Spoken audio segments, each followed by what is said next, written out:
Hello guys, magandang umaga. Meron na naman tayong binaba ditong makina guys. So tingnan natin kung anong problema niya. So nagpa-power naman. So pagkakalam ko siya dito is yung namamatay daw. Hindi raw siya ayun, kulay red yung kulay. So yung color niya is ayun guys.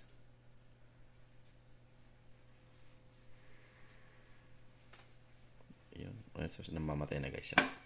So, yun ang problema niya. Namamatay. So, try nating tanggalin yung baterya.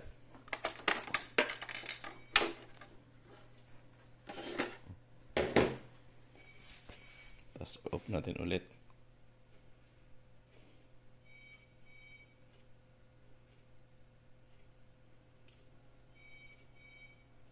So, matagal siya. Ayaw niya nang mag-off. Okay, nag-off naman. So, try natin on ulit. Hindi kung may effect ba yung tinanggal natin ng baterya.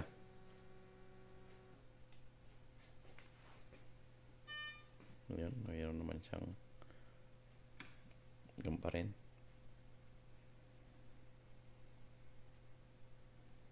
Ayun. Nag-initialize naman yung module. Pero guys, yun na. Patay na siya. So, ito yung problema ng ating machine ngayon. So, tatanggalin natin.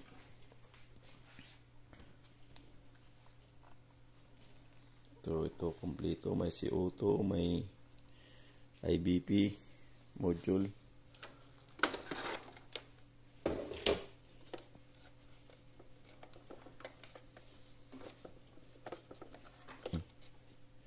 Tigas ha. Nakalag pa.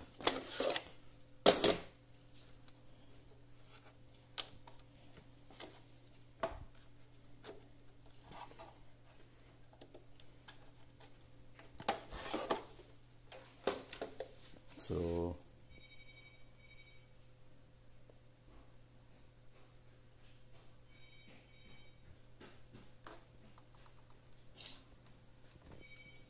yun ang problema natin.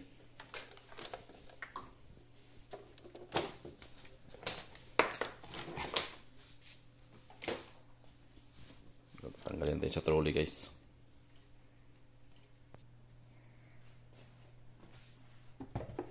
So yun guys, basag na rin. Ano problema ito? Durog-durog na.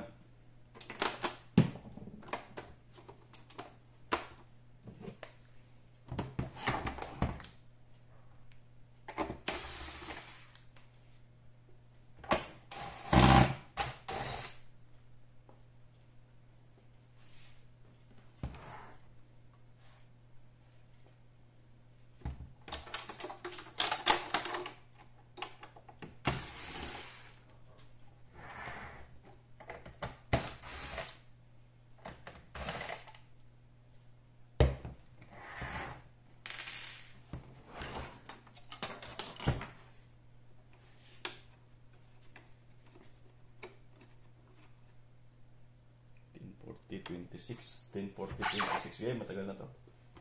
Bali almost 15 years na. 2010 namin na-acquire to.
So ito guys, ang common issue nito is yung CPU.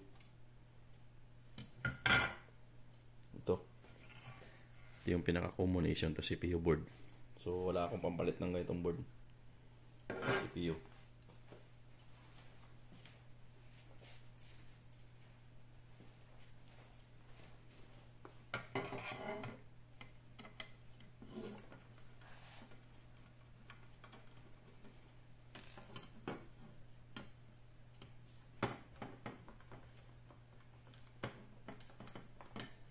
So ang gagawin lang muna natin guys, kasi wala man tayong pang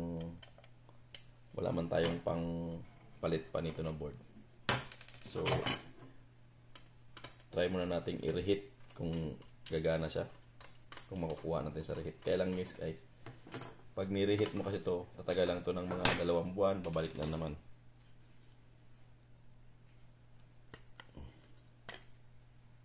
So ito guys, ito yung i-reheat natin. Ito sa ating heat.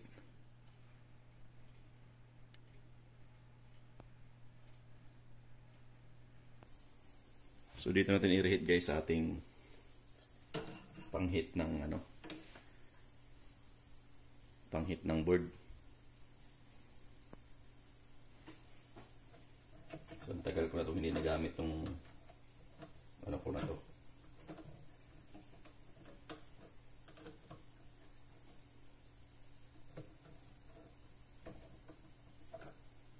So mas maganda siguro pag pag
So, i-auto set na natin guys. So, ayan. So,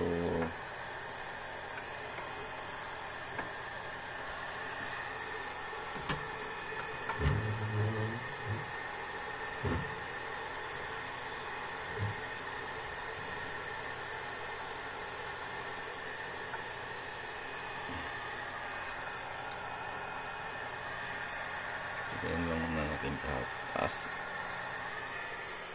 So, start lang natin. So, antayin lang natin guys mga 5 minutes.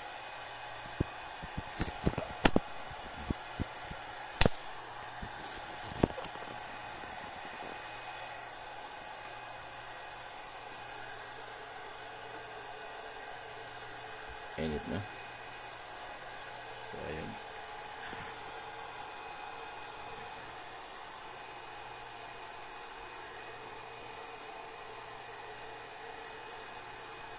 Sugal natin ng flux.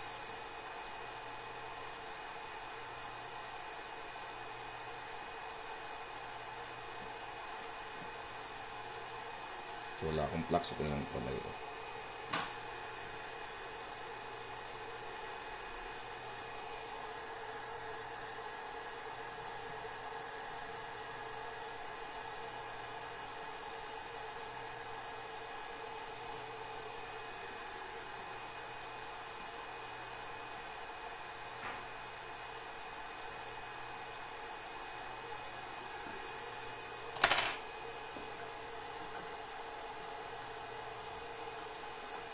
So ito lang yung solution niya sa temporary na ganong issue. So namamatay. So tingnan natin kung gagana siya.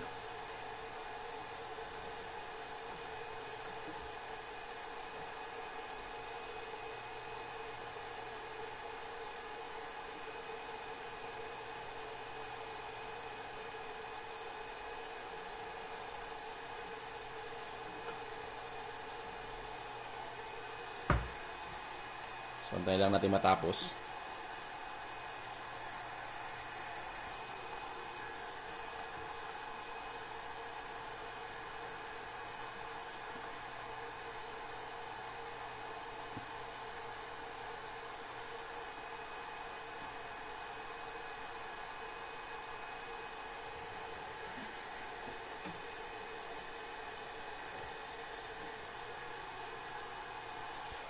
So, ayun guys, tapos na rin.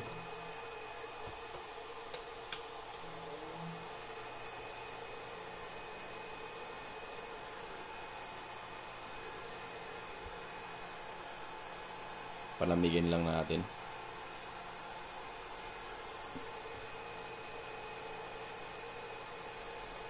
So, may cooling naman yan. Manda na yung cooling niya.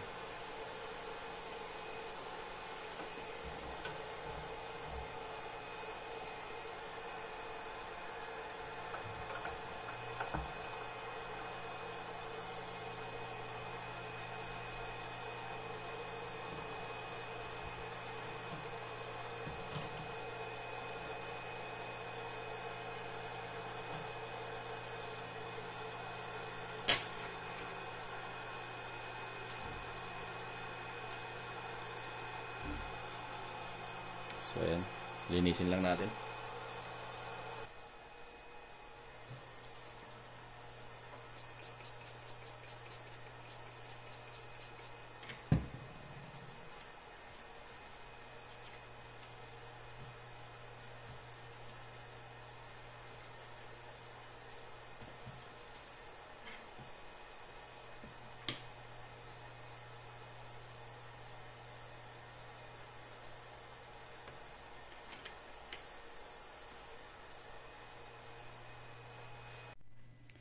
So ito na guys, after nating ma-reheat yung ating CPU. So ni-reheat lang natin guys para yun lang ang madali ang solusyon. So kung gagana man to, so tatagal din naman to ng mga 2 buwan, 3 buwan bago sa babalik. So i-try natin muna nung reheat kasi madalian ang ano natin, kailangan nila to eh. So haba, wala kasi ako nitong pampalit pa nito. Kung meron sana akong pampalit, palitan ko lang sana, kailang wala akong pampalit. So solution, i-reheat lang natin to temporary para mapagana lang natin habang maghihintay tayo ng ating CPU board. So actually may request na ako ng CPU board pero hindi pa rin dumarating. So yun ang problema ko. Matagal ko nang ni-request yung CPU board pero hindi pa dumarating. So tsagaan na lang muna natin to kasi wala akong pampalit. Kung may pampalit sana tayo, madaling palit lang ng board, tapos install lang ng software. So bago na naman sana ulit. Kaya lang for the meantime wala tayong board sa ngayon. So gawa na lang muna natin ang ating paraan.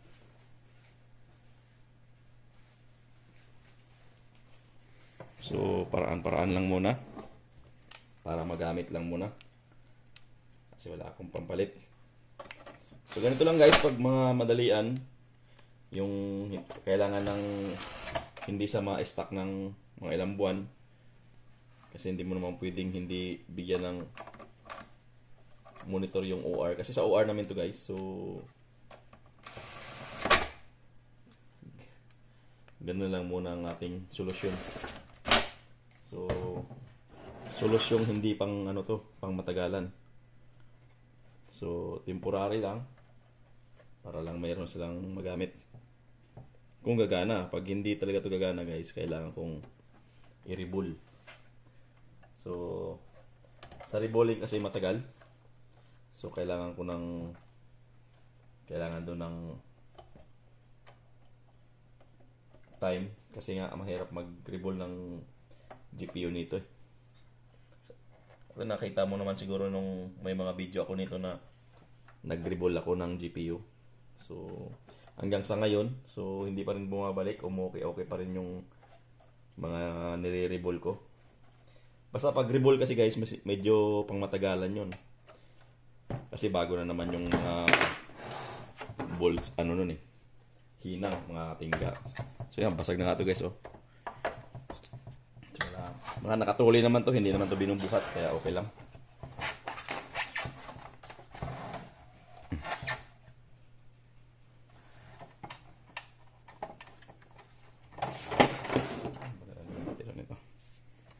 Okay ba itong baterya?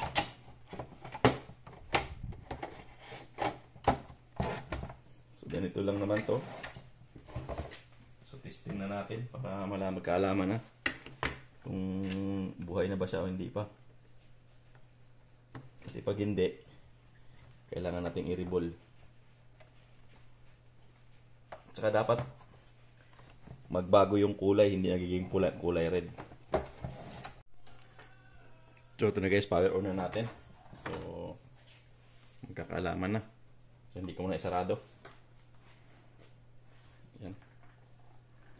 Sana gumana man lang siya para temporary lang. Madalian lang na repair. Magana naman siya. So, yan guys, okay na siya. So, hindi na sa red. So, hindi na kulay pula yung color. So, dapat hindi na mamamatay yan. Ayun. So, hindi na siya namamatay. OR. So, wala siyang module. So, lagyan natin ang module. Para mapagana natin. Saan na yung module niya?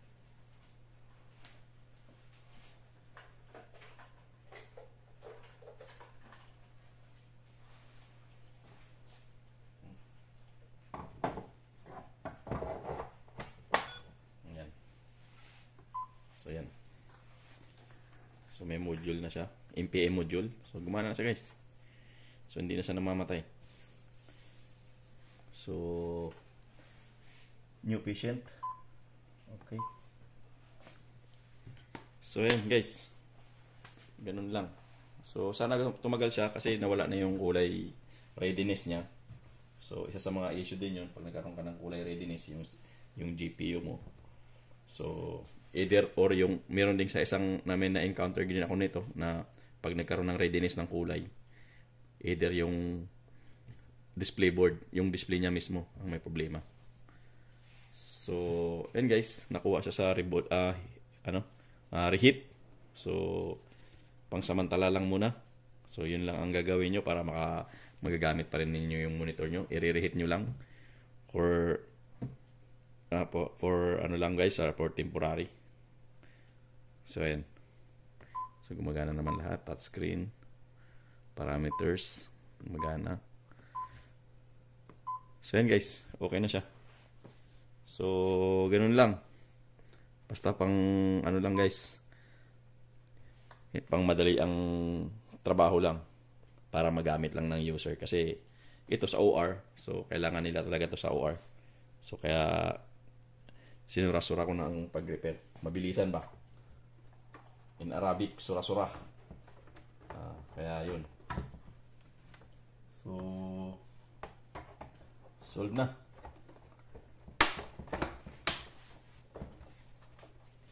Sarado na lang natin yan. So, yun lang guys. Hanggang sa muli. Ayun. Hanggang sa muli. Swabe na yan. So, tatagal na yan ng 2 buwan, 3 buwan siguro. Okay.